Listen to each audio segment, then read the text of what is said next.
இன்றைய தினம் இதய புரட்சி தலைவி அம்மாவுடைய 78வது பிறந்தநாள் விழா நிகழ்ச்சி தலைமை கழகத்திலே எழுச்சியோடு மூத்த தலைமை கழக நிர்வாகிகள் மற்றும் தலைமை கழக நிர்வாகிகள், மாவட்ட கழக செயலாளர்கள்,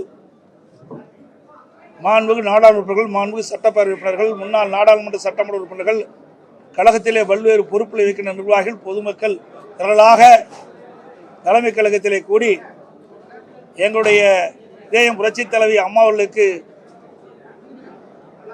மலர் மாலை அணிவித்து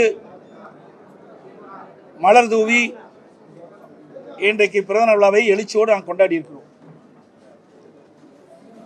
இன்றைக்கு நடைபெறுகின்ற சட்டமன்ற பொது தேர்தலை ஒட்டி ஏற்கனவே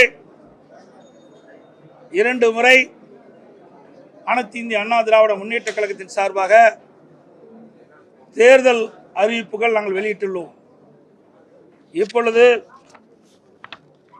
அனைத்து இந்திய அண்ணா திராவிட முன்னேற்ற கழகத்தின் சார்பில் 3வது கட்ட தேர்தல் அறிவிப்புகள் வெளியிடுகிறோம். அறிவிப்பு 1,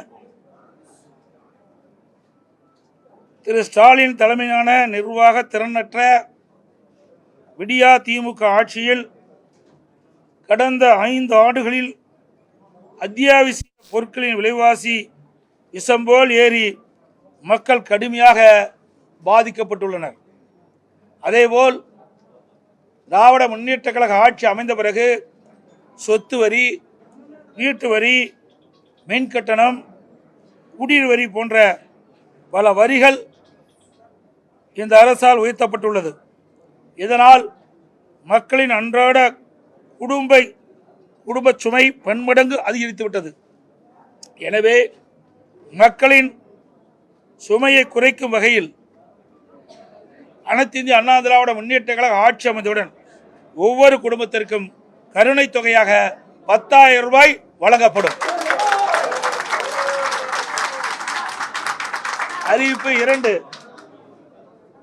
வேலைவாய்ப்பு அலுவலகங்களில் நம்முடைய இளைஞர்கள் பதிவு செய்து வேலைக்காக காத்திருக்கும் பட்டதாரிகளுக்கு மாதந்தோறும் 2,000 ரூபாயும், +2 வரை படித்து வேலைவாய்ப்பு அலுவலகத்தில் பதிவு செய்துள்ளோருக்கு மாதந்தோறும் 1000 ரூபாய் உதவித்தொகை வழங்கப்படும்.